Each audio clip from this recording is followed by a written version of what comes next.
In this episode of the Banking Bros podcast, we are going to dive into Jonah's children's policies. I'm going to walk and talk you through how to set them up, how I set them up, what we use them for, how much cash value has accumulated or grown or been there in the last 8 years of doing this.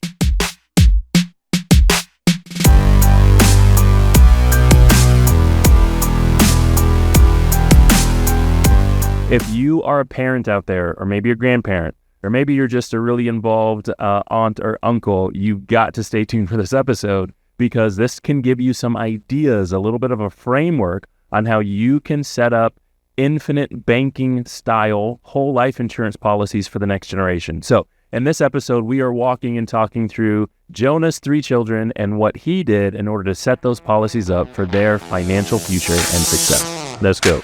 Nelson's Notes has us thinking about stage 4. Significance in the save and spend system. Here's what he says in BYOB page 4. Hopefully this book will give you a new perspective on the idea of retirement. I prefer to use the words passive income. That is money coming in that you can count on and you don't do anything to earn it at that time. That's pretty good stuff, Nelson. So ladies and gentlemen, when we're talking about retirement or passive income in stage 4, we're talking about freedom, and that's where we all want to get to. Back to the studio. Okay, Jeremiah, you ready to jump into this? Let's do it. Our last episode, we did your family. This episode, we're going to do my family and kind of walk and talk through what I've done. So, believe it or not, I'm going to try to put this up on the screen for everybody. If you are not watching over on YouTube, this is your opportunity to maybe bookmark this one. Bookmark this one and say, you know what, I do want to go over to YouTube to watch this one because I've got some of the policy illustrations that I'll put up on the screen for you. So you can kind of walk in and see what we've done.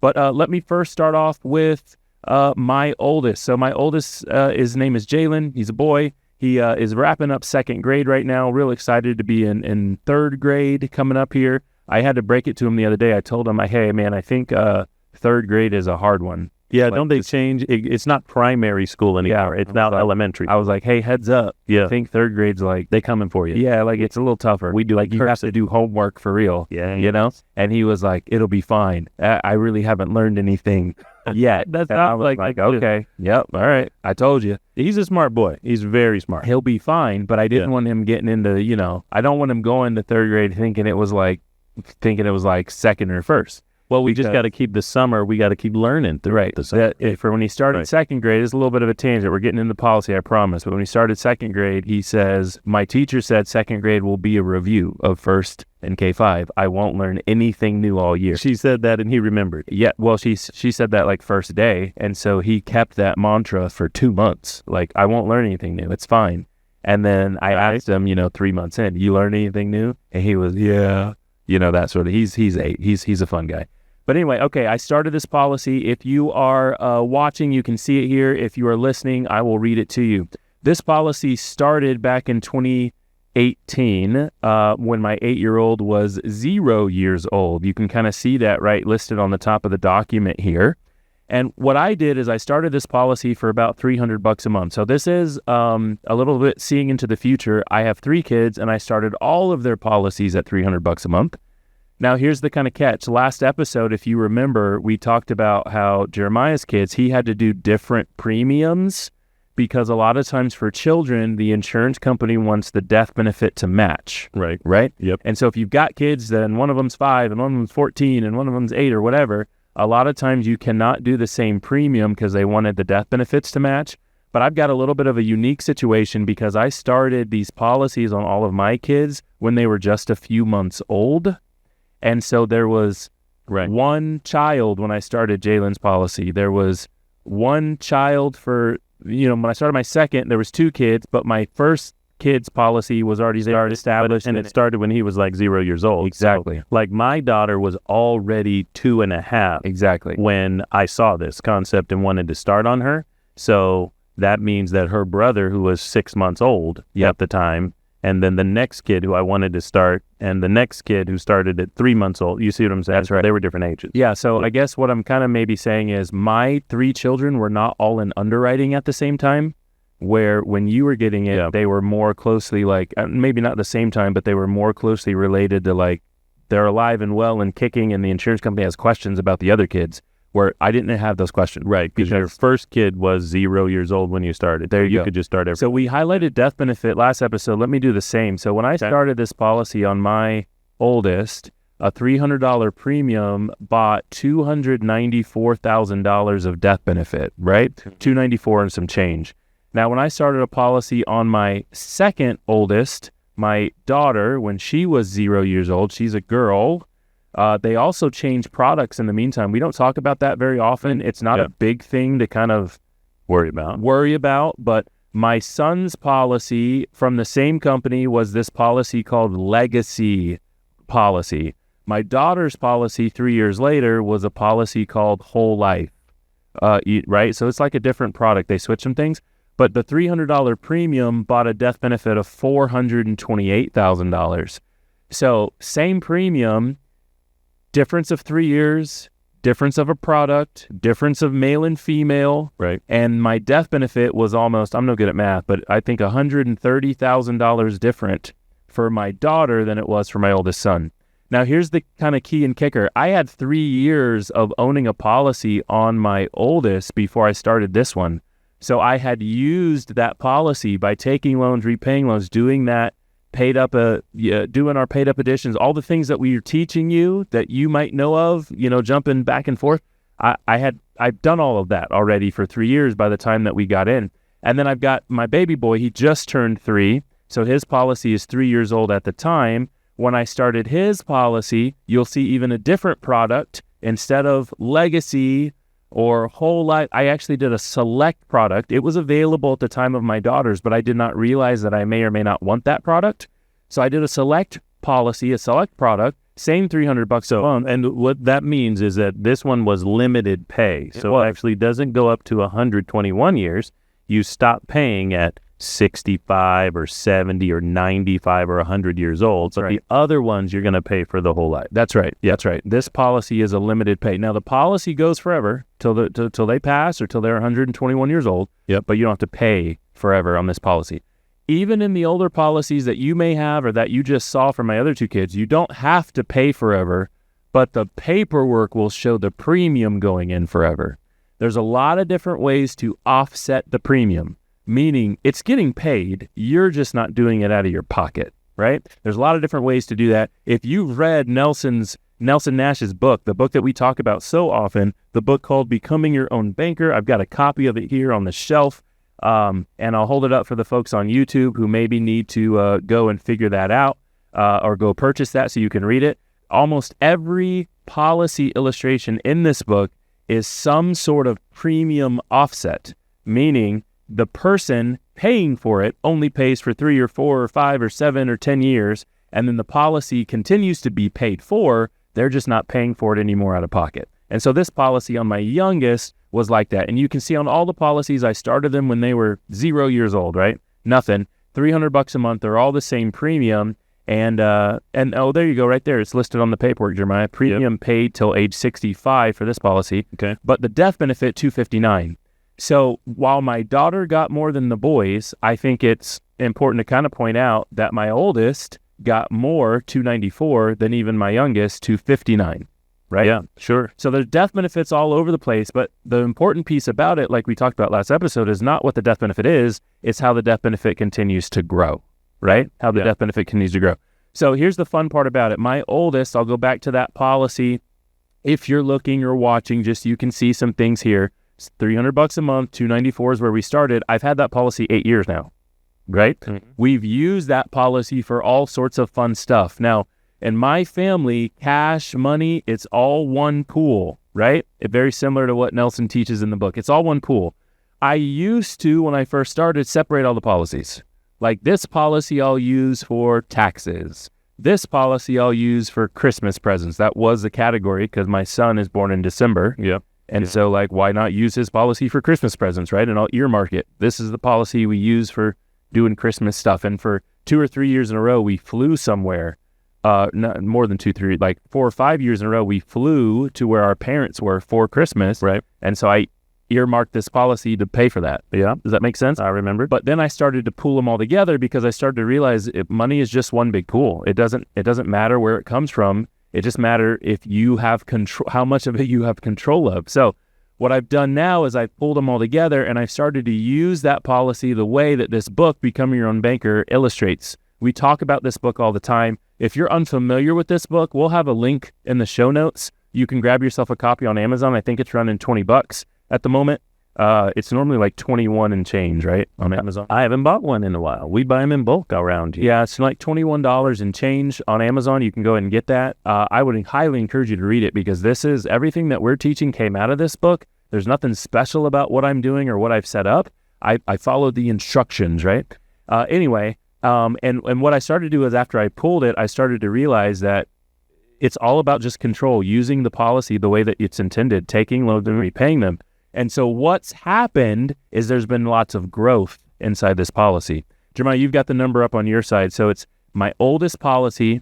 It's 8 years old. It started at $294,000 worth of death benefit. Can you tell me what the death benefit is now? And this date, his policy premium is due actually this month. I actually paid it this morning. Oh, okay. So the death benefit you're looking at is still old. Last year, because it just went up. But what is it? It went from 294. 8 years later, what are we up to? Yeah, as of last year, not what it'll be in 3 weeks. It is now $559,798. Okay, I'm no good at math. So 294 to 560. Can we round?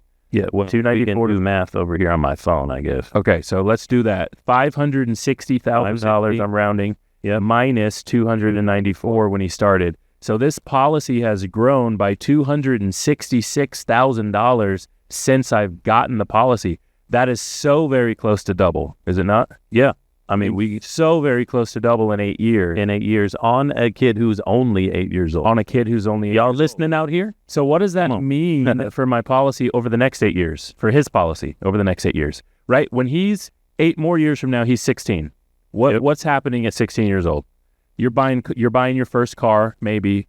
You're definitely in high school. You got your first job, right? Maybe you've got your first girlfriend. You know, all that stuff is happening around the 16 age mark. Are you ready for that conversation? No. But that's a different episode. But all that stuff happens around 16 years old, does it not?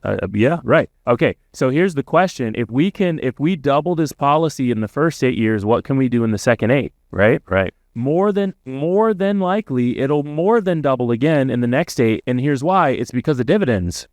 Dividends get bigger and better as your policy goes on, right? Dividends get bigger and better as your policy goes on.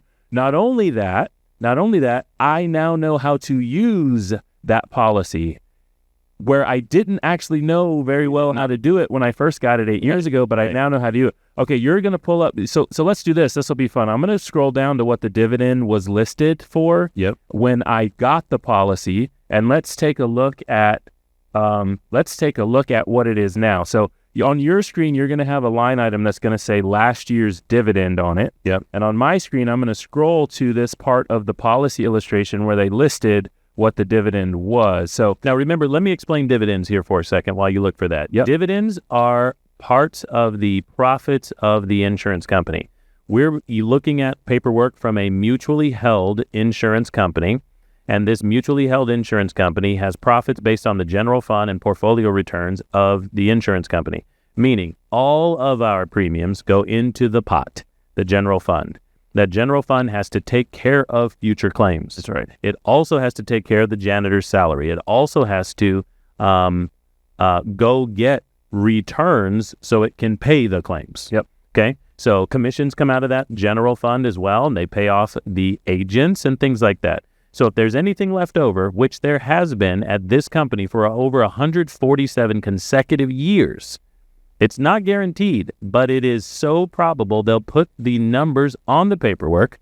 Let's see what they projected these profits to be. Yeah, we're highlighting my son's policy, but I thought it might be fun to do like my daughter's. Let's go over to that one and see if we can find that one instead. All right. So I'll pull up hers.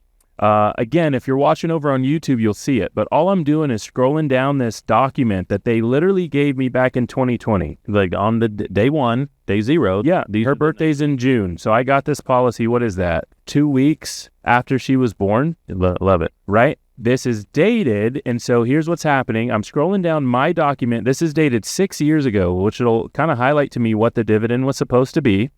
I'll keep scrolling, and then so we're in the 6th year. So I think I need to look at year number 5, I believe, because they haven't given me the dividend yet for the 6th year. Right. That sounds right. So I believe, according to my document, it says that I should have about $123 of a dividend in year 5. But let me make sure it's the 5th year, because sometimes I get confused on the dates.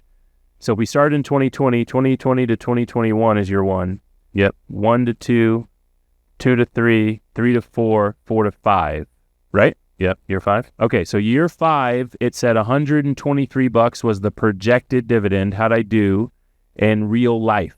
Okay, in real life, the last year's dividend, if I'm looking at the right thing, was $118.57. Okay, 118. So here's the issue that I was running into. It might be particular to year 4 because of how the dividends are given at the end of each year. The dividends are given, so just, it is that we did that wrong in our head, because even though it says $2 in the first year, you actually get that start of the 2nd year. Correct. Right? Correct. That's when you get it. So technically speaking, I was due $90 according to what finishing the 4th year would have given me $90. Yes. That is the dividend that I have received so far. I have not gotten the dividend on this policy for finishing the 5th year yet. There you go. So I should have gotten $90, but in reality, we're looking at the online service right now, and it says I got $118.57. So technically, I've gotten basically the dividend that was basically due for the 5th year, I got in the 4th year, right? Off of the growth. And so the reason I highlight that, and let's do the same thing too for the death benefit. My daughter's policy started at $428.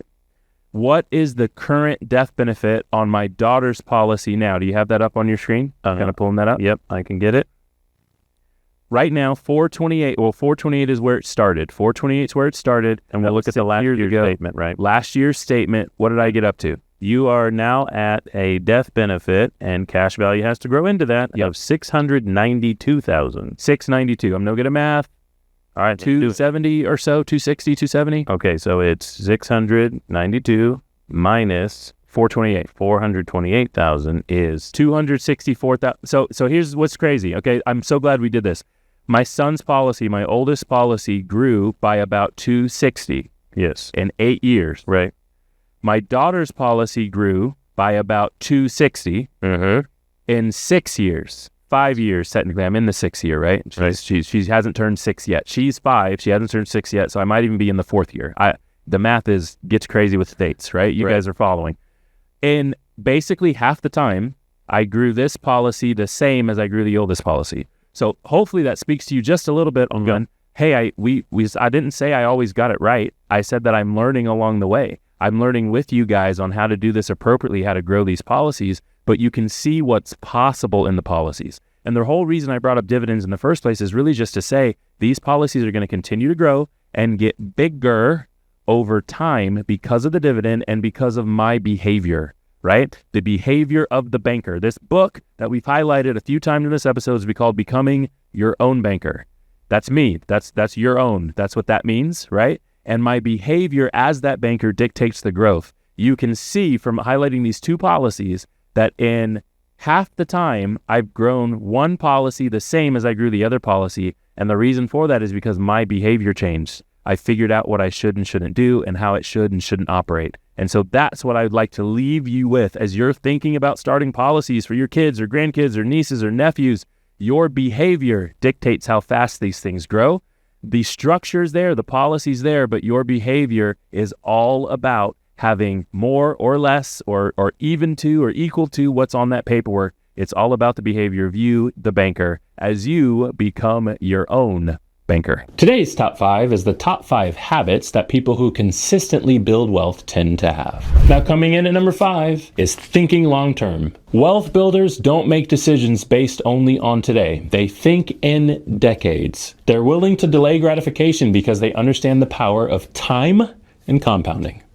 Number 4, control expenses. And now I'm not talking and I'm not saying don't ever enjoy your resources, your money. It simply means be intentional. Wealth builders are very aware of where their money goes. Number 3, own assets instead of liabilities. Assets, according to Robert Kiyosaki, right, produce income or growth. Liabilities take money out of your pocket. Wealth builders focus on accumulating things that produce value over time.